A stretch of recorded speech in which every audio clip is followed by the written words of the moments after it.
Hello people, welcome to Sleepy Classes. Science की series start करते हैं। तो साइंस में आज हम अपना जो फोकस है वो रखेंगे स्पेस पर। तो हम जानेंगे कि स्पेस है क्या सबसे पहले, तो उसके बाद स्पेस को एक्सप्लोर करने के पीछे क्यों हम इतना पैसा ख़राब कर रहे हैं जब हमारे पास दूसरी प्रायोरिटीज़ हैं, जैसे गरीबी को हटाना या भुखमरी है। तो वेरियस और डेवलपमेंटल काम है हमारे पास, तो इतना पैसा हम स्पेस के इनिशिएटिव्स के लिए क्यों लगा रहे हैं। तो इन सब चीज़ों के बारे में इन लेक्चर्स में आपको क्लैरिटी होती रहेगी, ठीक है जी। तो काफ़ी होलिस्टिक कवर करने की ट्राई की है। वेरियस जो रीसेंट डेवलपमेंट्स हुई हैं उन सब के बारे में भी आपको बताएंगे, एंड इसी के साथ साथ जो बेसिक टर्म्स हैं उनके बारे में भी, उनको भी आपको रूबरू कराएंगे उनसे भी, ठीक है जी। तो जो बेसिक एजेंडा है मेरा इस लेक्चर में, इस पूरे लेक्चर को मैं मल्टीपल वीडियोस में डिवाइड कर दूंगा ताकि आपको जो टॉपिक वाइज चीज़ों की क्लैरिटी होती रहे। जब आप रिवाइज़ करेंगे तो आपको थोड़ा रिवाइज़ करना भी आसान रहेगा। तो ये वेरियस टॉपिक्स हैं हम जो इस पूरे लेक्चर में डिस्कस करेंगे। तो स्पेस के बारे में जानेंगे, एक्सप्लोर क्यों कर रहे हैं, सैटेलाइट्स क्या हैं, किन किन ऑर्बिट्स में घूमती हैं, इसरो क्या है, कौन कौन से उसके लॉन्च व्हीकल्स हैं, रॉकेट साइंस नहीं बल्कि साइंस ऑफ रॉकेट क्या है, कि जो हम वेरियस इंजन्स यूज़ कर रहे हैं या जो टेक्नोलॉजीज़ यूज़ कर रहे हैं, तो वो उन सब के बारे में। इसी के बाद जो एक्सप्लोरेशन करने के लिए वेरियस चीज़ें हमने भेजी हैं, जैसे एस्ट्रोसैट है, चंद्रयान 1, मॉम, आदित्य L1, तो इन सब चीज़ों के बारे में जानेंगे। इसके बाद इसरो एंड स्टूडेंट्स के बीच में कहाँ पर ब्रिज ड्रॉ किया जा रहा है, कैसे जो नई नई स्कीम्स लाई जा रही हैं स्टूडेंट्स को अट्रैक्ट करने के लिए टुवर्ड्स द स्पेस इनिशिएटिव्स। तो इन सब के बारे में जानते हुए फाइनली जो रिसेंटली कुछ इसरो ने सैटेलाइट्स लॉन्च की हैं उनके बारे में जानेंगे, एंड उसके बाद एंड करेंगे हम इसरो एंड अर्थ ऑब्जर्वेशन के साथ, जैसे हमारा खुद का जो जीपीएस है, नाविक, इन सब के बारे में जानेंगे। एंड जो कंपेटिटर्स हैं, इनफैक्ट जैसे बेडो है जो चाइनीज़ है, तो इन सब के बारे में जानेंगे इस पूरे लेक्चर में, ठीक है जी। सो स्टार्ट करते हैं। पहले स्पेस को जानते हैं कि स्पेस क्या है। तो स्पेस हम उस पूरे एरिया को बोलते हैं जो अर्थ के 100 किलोमीटर अबव से स्टार्ट होता है। ना जाने कहाँ तक जो चला ही जा रहा है, हमें उसका अभी तक कोई अंदाज़ा नहीं है कि जो हमारा यूनिवर्स है या हमारी जो गैलेक्सी है कितनी बड़ी है या क्या क्या चीज़ें हैं इसमें। तो इन्हीं सब चीज़ों के बारे में जानना कैसे पॉसिबल होगा अगर हम इस तरह के जो प्रोजेक्ट्स हैं, जो ऐसे इनिशिएटिव्स हैं, वो आगे लेकर आएंगे। तो 100 किलोमीटर के अराउंड तक जो हमारा एटमॉस्फेयर है वो एक्सटेंड करता है, उसके बाद से स्पेस स्टार्ट हो जाती है। एंड स्पेस के पॉइंट ऑफ व्यू से एक इम्पॉर्टेंट चीज़ क्या है कि यहाँ पर एयर नहीं है, तो ना तो सांस लेने के लिए, ना तो लाइट को स्कैटर करने के लिए, ठीक है जी। तो इसका सबसे अच्छा एग्जांपल क्या है कि जब हम अर्थ पर खड़े होकर ऊपर देखते हैं तो हमें जो स्काई है वो ब्लू कलर की नज़र आती है। तो ऐसा क्यों है? क्योंकि जो एटमॉस्फेयर है उसमें है ऑक्सीजन, यानी एयर है, एयर में ऑक्सीजन है। एंड ऑक्सीजन क्या करता है, जो सनलाइट आ रही है उसको स्कैटर कर देता है इनटू ब्लू लाइट। तो हमें दिखता है, हमें लगता है कि जो हमारा स्काई है वो ब्लू कलर की है। लेकिन अगर आप मान सपोज़ कीजिए कि हमारा जो इंटरनेशनल स्पेस स्टेशन है वहाँ पर खड़े होकर देख रहे हैं या स्पेस से देख रहे हैं, तो आपको स्पेस ब्लैक नज़र आती है क्योंकि स्पेस में एयर ही नहीं है। इसके बाद जो एक और इम्पॉर्टेंट चीज़ है स्पेस के बारे में जानने के लिए, कि स्पेस एक वैक्यूम है। वैक्यूम का मतलब क्या है कि जो मॉलिक्यूल्स हैं वो बहुत बहुत ज़्यादा दूर हैं, they are spread very far apart, या तो मॉलिक्यूल्स हैं ही नहीं। तो इस वजह से क्या होता है कि जो हमारे साउंड वेव्स हैं वो ट्रैवल नहीं कर पाते। तो साउंड को अगर मैं आपको थोड़ा समझाना चाहूँ तो साउंड हमारा है लॉन्गिट्यूडनल वेव्स। लॉन्गिट्यूडनल वेव का मतलब क्या है कि जो पार्टिकल्स, जो वेव है वो किस तरीके से जाती है, कंप्रेशन एंड रेरिफेक्शन की वजह से जाती है। कि कुछ पार्टिकल्स एक पर्टिकुलर एरिया में दे कॉन्ट्रैक्ट एंड कुछ दे रेरिफाई, यानी वो स्प्रेड आउट हो जाते हैं। तो इस तरीके से जो वेव है हमारी ट्रैवल करती है, साउंड वेव। लेकिन अब पार्टिकल्स ही मिसिंग हैं, तो इसी कारण साउंड वो है जो ट्रांसमिट नहीं हो पाएगा, ठीक है जी। तो लेकिन अब इससे जो एक और इन्फ्रेंस है जो आपको बिल्कुल नहीं ड्रॉ करना, कि स्पेस एम्प्टी है। स्पेस एम्प्टी नहीं है, स्पेस में बहुत सी और चीज़ें हैं, जैसे गैस है, डस्ट है। इनफैक्ट हमारे जो प्लैनेट्स हैं, गैलेक्सी, स्टार्स, ये कहाँ पर हैं? स्पेस में ही हैं। तो ये कुछ इंपॉर्टेंट चीज़ें थी स्पेस के बारे में, ठीक है जी। इसके बाद जो हमारे दिमाग में अगला क्वेश्चन आना चाहिए कि स्पेस को क्यों एक्सप्लोर करें जब हमें रहना नहीं स्पेस में, हम धरती पर हमारा अच्छा भला जीवन कट रहा है, तो हम क्यों देखें स्पेस को या क्यों एक्सप्लोर करें स्पेस को? तो इसके मल्टीपल रीजंस हैं। सबसे पहले तो जो एक ह्यूमन अर्ज है टू एक्सप्लोर, जैसे अगर हम थोड़ा टाइम में पीछे चले जाएं एंड देखें कि हमारा जो कॉमन ओरिजिन हम मानते हैं ह्यूमंस का, वो है from the continent of Africa. तो अब उनको अर्ज स्टार्ट हुआ टू एक्सपैंड या टू सी न्यूअर वर्ल्ड, तो वो ऐसे स्प्रेड करते करते अब पूरी दुनिया में we have a lot of humans. तो इसीलिए वो अर्ज तो रहता ही रहा एक्सप्लोर करने का। तो अब क्योंकि हमने पूरा अर्थ एक्सप्लोर कर लिया है, तो अब वी वांट कि हम बाहर भी देखें कि क्या क्या चीज़ें हैं, कैसे हो रही हैं। एंड दूसरी बात जो फैसिनेटिंग तो है ही है चीज़ें कि हम देख रहे हैं कि ऐसे कोई मून नाम की चीज़ है घूम रही है, या अर्थ किस तरीके से फंक्शन कर रही है, तो इसीलिए ये एक सोसाइटल अर्ज है या जो साइकोलॉजिकल अर्ज है ह्यूमंस का।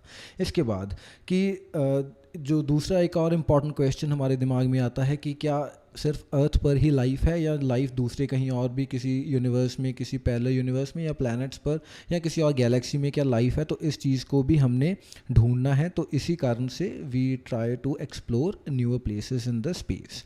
इसके बाद अब अर्थ क्योंकि एक क्लोज सिस्टम है, यहाँ पर जो रिसोर्सेज हैं वो भी लिमिटेड हैं, एक हद में ही हैं, तो इसी वजह से हमें न्यूअर रॉ मटेरियल्स चाहिए, क्योंकि जो अगर हमने ह्यूमंस को सस्टेन करना है या हमारी जो रिक्वायरमेंट्स हैं उनको पूरा करते रहना है, तो इसलिए क्या करना होगा, हमें रॉ मटेरियल्स तो चाहिए ही। एंड जैसे हमारे मून की अगर हम बात करें तो मून पर भी काफ़ी वैल्यूएबल मटेरियल्स अवेलेबल हैं, जैसे सिल्वर, प्लेटिनम वगैरह। तो इसीलिए अगर हम एक्सप्लोर करेंगे, उनको देखेंगे, उनको एक्सट्रैक्ट करने की ट्राई करेंगे, तो हमारा यहाँ पर सस्टेनेबिलिटी का भी सिस्टम चलेगा, एज वेल एज जो हमारी नीड्स हैं उनको पूरी करने के लिए भी, क्योंकि अर्थ सिंगल हैंडेडली ऐसा नहीं कर पाएगी, तो हमें नए जो सोर्सेज हैं उनको ढूंढते रहना होगा। तो इसीलिए रॉ मटेरियल्स की भी एक अर्ज है ह्यूमंस को ढूंढने की। इसके बाद नेशनल सिक्योरिटी टाइप में भी हम ले सकते हैं स्पेस की एक्सप्लोरेशन। जैसे अभी अभी इंडिया ने ASAT का जो टेस्ट था, जो एंटी सैटेलाइट टेस्ट की, तो ये सब चीज़ें चल रही हैं। तो अगर हमें स्पेस की जो नुआंसेस हैं उनके बारे में नहीं पता, तो हम मे भी हो सकता है कि हमारी जो नेशन है उसको प्रोटेक्ट ना कर पाएँ in the case of some aggression by the foreign country.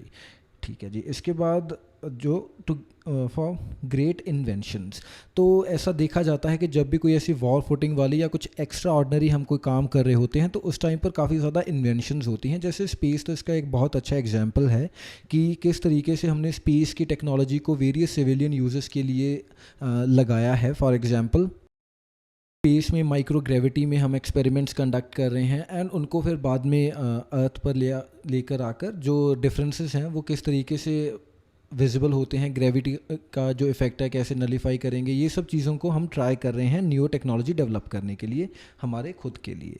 ठीक है जी। इसके बाद प्रोटेक्शन फ्रॉम कैटास्ट्रॉफिक एस्टेरॉयड, तो ऐसा भी हो सकता है कि कोई ऐसे एस्टेरॉयड आकर अर्थ को, या कोई मीटेओर आकर अर्थ को स्ट्राइक कर जाए, तो इन सब चीज़ों से बचने के लिए भी हमें स्पेस की, हमारे एटलीस्ट जो इमीडिएट स्पेस है, जो सराउंडिंग एरिया है, उसकी नॉलेज होनी बहुत ज़रूरी है।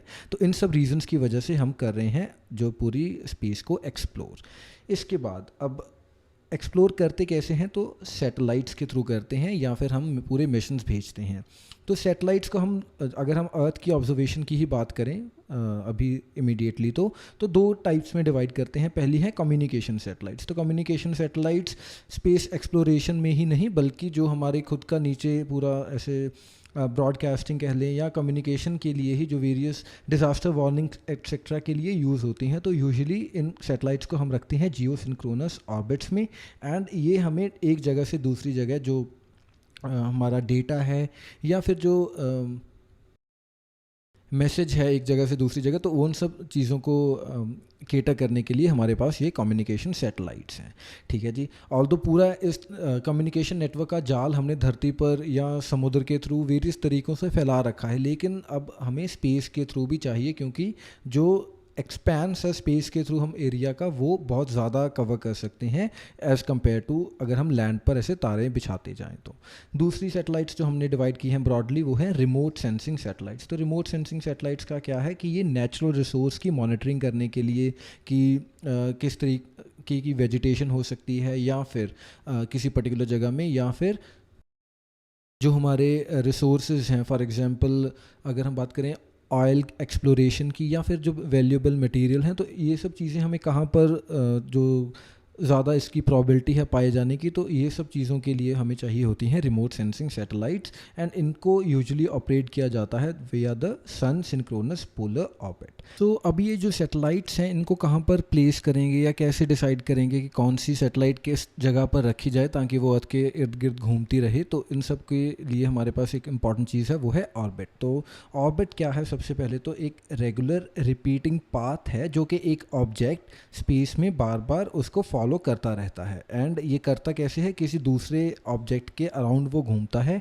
एंड रीज़न क्या होता है कि जो ऑब्जेक्ट है, फॉर एग्जांपल हमारे केस में अर्थ है, तो उसकी ग्रेविटी उसको एक जो मिनिमल सा फोर्स चाहिए होता है जो कि सेंट्रीपीटल फोर्स है, उसको बार बार प्रोवाइड करती रहती है। एंड इसीलिए जो ऑब्जेक्ट है वो घूमता रहता है, एक ऑर्बिट में है। एंड इस ऑब्जेक्ट को हम बोलते हैं एक सैटेलाइट। तो ये ऑर्बिट्स दिखते कैसे हैं या कैसे होंगे, तो इसीलिए जो एक इम्पॉर्टेंट चीज़ है कि ऑर्बिट्स क्या हैं, दे आर एलिप्टिकल। तो सभी ऑर्बिट्स एलिप्टिकल हैं, ऑल दो कंपैरेटिवली वो सर्कुलर या फिर थोड़ी एक्सेंट्रिक या स्क्वाश्ड लग सकती हैं। जैसे जो प्लैनेट्स की ऑर्बिट्स हैं वो कंपैरेटिवली ज़्यादा सर्कुलर हैं, एंड जो कॉमेट्स की ऑर्बिट्स हैं वो बहुत ज़्यादा एक्सेंट्रिक या स्क्वाश्ड हैं। तो ऐसे अगर मैं आपको थोड़ा बताऊं कि ये फॉर एग्जांपल एक सर्कल है, तो प्लैनेट की जो ऑर्बिट होगी वो ऑलमोस्ट एक सर्कल की तरह ही होगी, लेकिन जो कॉमेट्स है उनकी सेट जो ऑर्बिट है it could be very elliptical. Next ये हमारे पास अर्थ की ऑर्बिट है, ये हमारा सन है, एंड दिस इज़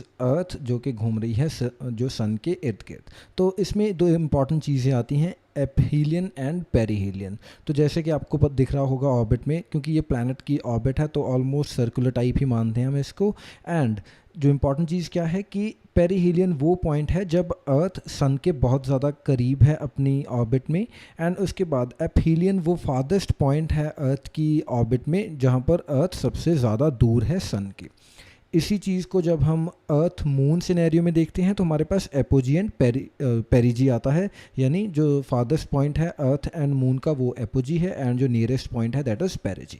ठीक है जी, ये थोड़ा ज्योग्राफी में भी आप कवर करेंगे, लेकिन हमने भी यहाँ पर डिस्कस कर ही लिया। इसके बाद हमारे ऑर्बिट स्टार्ट होती हैं, तो सबसे पहले हमारे पास पोलर ऑर्बिट है। तो पोलर ऑर्बिट क्या है, ये नेम जैसे इसका सजेस्ट कर रहा है कि अर्थ के पोलर रीजन के ऊपर से जो सैटेलाइट है वो पास होगी। एंड ये ज़रूरी नहीं कि हर बार जो सैटेलाइट है वो परफेक्टली पोल के ऊपर से ही गुजरे। जैसे 20 से 30 डिग्री तक भी अगर पोल के अराउंड जो सैटेलाइट है वो जा रही है तो उसको भी हम पोलर ऑर्बिट में ही रखते हैं, या उसको भी वहीं पर कैटेगराइज करते हैं। जो इसका ऑल्टीट्यूड है वो लो ऑल्टीट्यूड से स्टार्ट होगा, यानी 200 से 1000 किलोमीटर तक जाता है। एंड सैटेलाइट्स इस ऑर्बिट में पूरी अर्थ की सरफेस के ऊपर नज़र रख सकती हैं। कौन सी सैटेलाइट्स को हमें रखना चाहिए पोलर ऑर्बिट में, जो कि रेकनसां के काम आती हैं, या हमने अर्थ को ऑब्जर्व करना है, वो सभी सैटेलाइट्स कहाँ पर आएंगी, यहीं पर आएंगी, पोलर ऑर्बिट में ही आएंगी। जैसे क्रॉप्स को मॉनिटर करना है या फॉरेस्ट को, तो रिमोट सेंसिंग टाइप की जो सैटेलाइट्स हैं वो भी यहीं पर रखते हैं हम पोलर ऑर्बिट में। ठीक है जी, तो ये आपके पास एक डायग्राम भी है जो वेरियस ऑर्बिट्स को दिखा रहा है। फॉर एग्जांपल जो येलो में है ये पोलर ऑर्बिट है, 200 से 1000 किलोमीटर हाई है। इसके बाद सन सिंक्रोनस ऑर्बिट हम आगे पढ़ेंगे इसको, एंड जियो स्टेशनरी ऑर्बिट है जो कि 35,800 किलोमीटर दूर है जी। सो ये अगेन एक पोलर ऑर्बिट का आपके लिए एक छोटा सा डायग्राम है। नेक्स्ट हमारी जो ऑर्बिट है that is low earth orbit. तो ये एक सर्कुलर ऑर्बिट है, 1000 किलोमीटर दूर ही है अर्थ से, 1000 से लेकर as low as 160 kilometre high, तो इतनी इसकी रेंज हो सकती है। एंड यहाँ पर जो ऑब्जेक्ट्स हम प्लेस करेंगे वो ऑलमोस्ट 7.8 किलोमीटर पर सेकेंड की स्पीड से घूमेंगे, and they will take approximately 19 minutes to circle the earth. ठीक है जी, तो इसकी अब जो अहमियत है वो कहाँ पर है कि रिमोट सेंसिंग सैटेलाइट्स हैं या जो मिलिट्री पर्पस की सैटेलाइट्स हैं उन सबको हम यहीं पर रखते हैं, इस ऑर्बिट में रखते हैं। एंड जो इंटरनेशनल स्पेस स्टेशन है वो भी लो अर्थ ऑर्बिट में ही है। यूजुअली जो मैन मेड ऑब्जेक्ट्स हैं वो हम लियो में ही रखते हैं, लो अर्थ ऑर्बिट में ही रखते हैं। इसका एक रीज़न है क्योंकि एक तो सबसे कम एनर्जी चाहिए, लोएस्ट अमाउंट ऑफ एनर्जी चाहिए अगर कोई सैटेलाइट हमने यहाँ पर प्लेस करनी है। दूसरी बात क्या है कि जो बैंडविड्थ है यहाँ पर काफ़ी high and low communication latency रहती है, तो इसीलिए अगर कोई हम मैन मेड ऑब्जेक्ट रख रहे हैं तो उसकी कोई पर्पस तो होगी ही, तो उससे जो कम्युनिकेट करना बहुत ईजी रहता है यहाँ पर। एंड लास्टली जो भी सैटेलाइट या स्पेस स्टेशन लो अर्थ ऑर्बिट में रखा होगा उसको हम ईजीली या एक्सेसिबली सर्विस कर सकते हैं, तो इसको विजिट करना भी आसान है। नेक्स्ट जो इंपॉर्टेंट ऑर्बिट है वो है जियो सिंक्रोनस ट्रांसफर ऑर्बिट GTO। तो इसका जो मेन ऑब्जेक्टिव है वो क्या है कि ये एक एलिप्टिकल अर्थ ऑर्बिट है, एंड जब हम चाहते हैं कि कोई लो अर्थ ऑर्बिट से कोई ऑब्जेक्ट हम जियो स्टेशनरी ऑर्बिट में पहुंचाएं तो उसके लिए इस ऑर्बिट को यूज़ किया जाता है। इस ऑर्बिट का जो एपोजी है, जो फारदेस्ट पॉइंट है, वो 36,000 किलोमीटर हाई है अर्थ की सरफेस से। तो जब कोई ऑब्जेक्ट रिवॉल्व करता करता इस पॉइंट पर अपने एपोजी पर पहुंचेगा तो तब एक मोटर स्टार्ट कर दी जाती है जो कि उसको जियो स्टेशनरी ऑर्बिट में इंजेक्ट कर देती है। तो यही मेन काम है GTO का। Next satellites are geosynchronous satellites, and ये वो सैटेलाइट्स हैं जो रफली 36,000 किलोमीटर हाई ही हैं अर्थ से, लेकिन जो सैटेलाइट है वो एक प्लेस के साथ बाउंड नहीं है। तो जब 24 आवर्स होंगे तो वो सैटेलाइट आपको उसी टाइम पर उसी प्लेस पर मिलेगा हर 24 आवर्स के बाद। यानी अदरवाइज़ वो सैटेलाइट कहीं घूम रहा है, लेकिन जिस पॉइंट पर फॉर एग्जांपल 7 AM का पॉइंट है जब हमें वो सैटेलाइट ऊपर चाहिए, तो हर रोज़ 7 AM पर ही वो आपको सैटेलाइट ऊपर दिखेगा उसी पॉइंट पर। तो इसको हम जियो सिंक्रोनस सैटेलाइट कहते हैं, यानी जो अर्थ के साथ सिंक्रोनाइज्ड है। इसके बाद हमारे पास है जियो स्टेशनरी ऑर्बिट्स।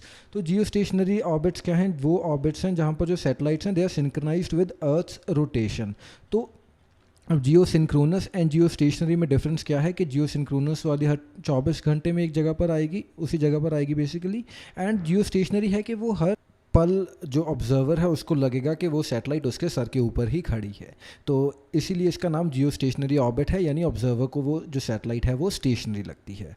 तो जब भी कोई सैटेलाइट को लॉन्च किया जाता है तो it should be in the same direction जो कि अर्थ जिस डायरेक्शन में स्पिन कर रही है। ठीक है जी। तो इससे आपकी जो एक और इम्पॉर्टेंट चीज़ है वो क्लियर होगी कि जो हमारा सैटेलाइट का लॉन्चिंग स्टेशन है वो हमने बे ऑफ बंगाल में रखा है, ना कि जो अरेबियन सी है वहाँ पर रखा है। तो इसका रीज़न अगर आप सर्च कर लेंगे खुद से तो आपकी थोड़ी नॉलेज ही बढ़ेगी। तो what I would suggest is कि आप जो भी अपनी नॉलेज है, अपनी जो रिसर्च है वो इन वीडियोज़ तक ही लिमिट मत कीजिएगा। इनके बियॉन्ड भी जो भी अगर चीज़ें आप खुद से अगर गूगल करते रहेंगे तो it would help you get better understanding of the concept, and आपकी जो थोड़ा होराइजन है उसको भी वाइडन करेगा। ठीक है जी। कमिंग बैक, जो ये जियो स्टेशनरी ऑर्बिट का जो स्वीट पॉइंट है या स्वीट स्पॉट है वो कहाँ पर है? 36,000 किलोमीटर पर ही है। तो आपने अगर देखा हो कि हमने जो GTO, Jio synchronous and Jio stationery सभी 36,000 किलोमीटर के ऊपर ही चल रहे हैं, लेकिन जो ऑब्जर्व करने वाली बात क्या है कि जो GTO है, ट्रांसफ़र ऑर्बिट है, वो उसका सिर्फ एपोजी जो 36,000 किलोमीटर पर आता है, एंड जियो स्टेशनरी ऑर्बिट है ही एक इकलौती ऑर्बिट है जो पूरी 36,000 किलोमीटर के ऊपर एनगल्फ करके अपने आप को घूमेंगी। तो यहाँ पर एक टाइम ये ऐसे मल्टीपल ऑर्बिट्स नहीं है, एक सिंगल ऑर्बिट ही है जो जियो स्टेशनरी की जो फैसिलिटी हमें प्रोवाइड करता है। लेकिन जो जियो सिंक्रोनस ऑर्बिट है वो मल्टीपल ऑर्बिट्स हो सकते हैं। तो इसलिए जियो स्टेशनरी जो ऑर्बिट है उसमें अगर आपको ऑब्जेक्ट प्लेस करना है तो वहाँ पर एक लिमिटेड नंबर ऑफ हमारी सैटेलाइट्स ही आ सकेंगी। So this is how the Jio stationery orbit is. And यहाँ पर कौन कौन सी सैटेलाइट्स यूजुअली आती हैं जो कि वेदर से रिलेटेड हैं या फिर जो कम्युनिकेशन सैटेलाइट्स हैं, एंड जो हमारे GPS से जो ग्लोबल पोजिशनिंग सैटेलाइट्स हैं वो सभी कहाँ पर हम लगाते हैं? इसी जियो स्टेशनरी ऑर्बिट में ही लगाई जाती हैं। एंड फाइनली हमारी हैं सन सिंक्रोनस ऑर्बिट्स। तो ये वो पोलर ऑर्बिट्स हैं, बेसिकली ये भी पोलर ऑर्बिट्स की ही एक सब टाइप है जो कि सिंक्रोनस है विद द सन। तो एक सैटेलाइट जब सन सिंक्रोनस ऑर्बिट में होगी तो वो अराउंड 600 से 800 किलोमीटर हाई प्लेस की होगी, एंड यूजुअली यहाँ पर कौन सी जो सैटेलाइट्स हैं रखी जाती हैं जो कि अर्थ ऑब्जर्वेशन से रिलेटेड हैं या जो सोलर स्टडी करना चाहती हैं, एंड इनफैक्ट वेदर फॉरकास्टिंग, रिकॉनेसांस। तो ये सभी सैटेलाइट्स कहाँ रखते हैं? सन सिंक्रोनस ऑर्बिट में ही रखी जाती हैं। इसके पीछे रीज़न क्या है कि फॉर एग्जांपल हम ग्राउंड ऑब्जर्वेशन करना चाहते हैं, तो जब सन इल्यूमिनेटेड होगा, जब सनराइज़ हो चुका होगा, तो उस टाइम पर अगर हम उस सैटेलाइट पर फोकस करेंगे या उस टाइम पर अगर वो सैटेलाइट अवेलेबल होगी तभी हम उसका पूरा फ़ायदा उठा पाएंगे। तो इसीलिए इन सैटेलाइट्स को हम सन के साथ सिंक्रोनाइज़ कर देते हैं कि जब सनराइज़ हो तो उसी टाइम वो सैटेलाइट उस डिज़ायर्ड एरिया पर हो। इसीलिए इन सैटेलाइट्स को हम यूजुअली रिमोट सेंसिंग एप्लीकेशंस वगैरह के लिए यूज़ करते हैं, क्योंकि जो सन की इल्यूमिनेशन की इंक्लिनेशन है एंड ऑल्टीट्यूड है वो सैटेलाइट के साथ कॉन्स्टेंटली इन सिंक है, तो इसीलिए हम इनको सन सिंक्रोनस ऑर्बिट्स बोलते हैं। तो जो अभी तक हमने वेरियस ऑर्बिट्स पढ़ी हैं वो आप यहाँ पर देख सकते हैं कि जो हमारा इंटरनेशनल स्पेस स्टेशन है जिसका हमने कई बार जिक्र कर लिया है, तो वो यहाँ कहीं घूम रहा है जो कि एक लो अर्थ ऑर्बिट है, एंड ये हमारी पोलर ऑर्बिट्स हैं। This is the sun synchronous orbit, green में आप देख रहे हैं वो जियो स्टेशनरी ऑर्बिट है। तो इस तरीके से चल रही हैं चीज़ें जैसे कि आप देख पा रहे हैं। दिस इज़ द GTO जो जियो स्टेशनरी ट्रांसफ़र ऑर्बिट। तो एज़ यू कैन सी कि जब सैटेलाइट यहाँ पर अपने एपोजी पर आएगी तो वो हम उसको भेज सकते हैं in the Jio stationery orbit.